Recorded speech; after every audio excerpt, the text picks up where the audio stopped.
Belgrade, Sarajevo, Pristina and Skopje. In recent weeks, all four have been ranked in the top 10 list of the world's most polluted cities. January has been a suffocating ordeal for the residents of the Balkans. We are worried for the whole of mankind. This is not good. It's Sarajevo, then Belgrade and all of the cities. It is polluted because of cars and bad fuel, coal and lignite. A recent UN report agreed, finding that more than 60% of people here rely on coal and firewood stoves to heat their homes. 20% of the region's premature deaths were directly linked to chronic air pollution. The Bosnian capital, Sarajevo, sits in a valley ringed by high mountains. Most of the past week, pollution in the form of microscopic airborne particles has been at least twice and sometimes 8 times higher than the EU safe limit. We can hardly breathe when we go out. It's especially hard for patients with heart and lung problems. Sometimes you can't even walk on the street. Even with a scarf on, we're suffocating.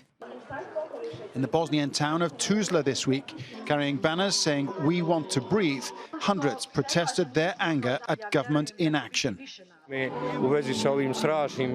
local authorities tell us stories about some nebulous temperature inversion and the like. But we all know that the basic cause of pollution in this city is particle pollution from individual heating stoves. The city is simply not investing enough. I came here to support these protests and to finally motivate people to enforce a change, to show that they care about this city and about breathing with full lungs. Governments and local authorities often downplay the issue. Some politicians refer to it as choking season, simply typical for the time of year.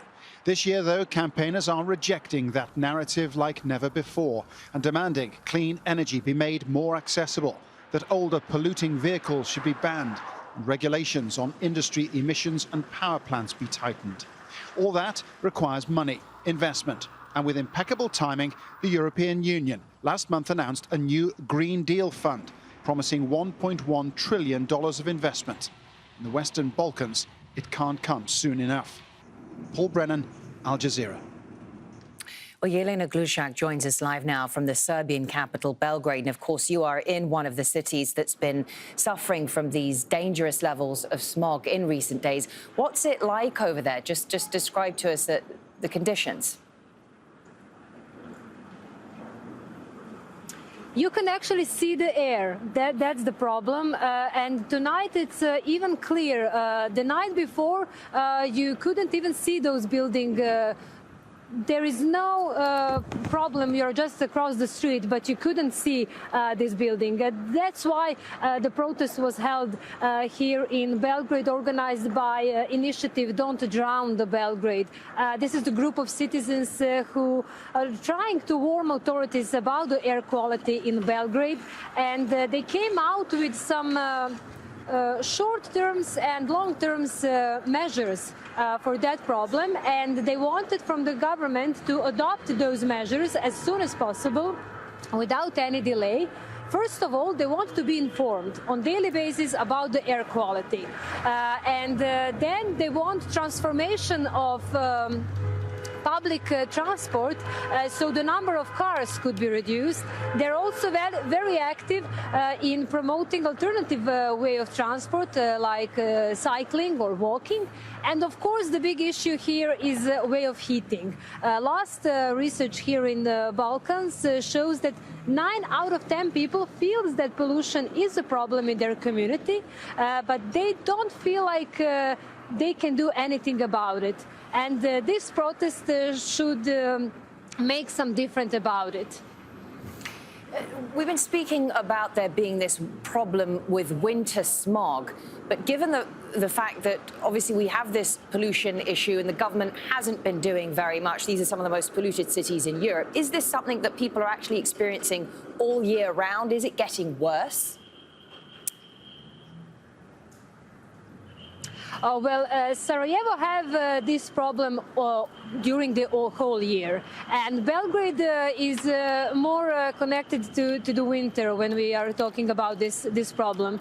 And the really problem is in communication between the governments and the citizens, both in Bosnia and Herzegovina and in Serbia.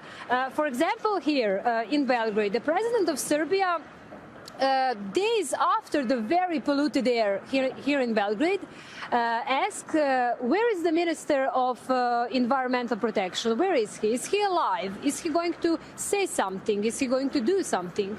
And this minister should hold the press conference today, but he canceled it. And in meanwhile, the Serbian president said that this pollution is a result of a bigger standard here in Serbia. So everyone can afford to drive the car. So that's why the air is polluted. So this kind of comments make people even more angry. The news from the government is that Prime Minister said that Serbian government should coordinate all organizations involved in air protection during the days they're coming. So we should get some more information about that. Thank you, appreciate it. Jelena GLUSAC joining us there from the Serbian capital, Belgrade.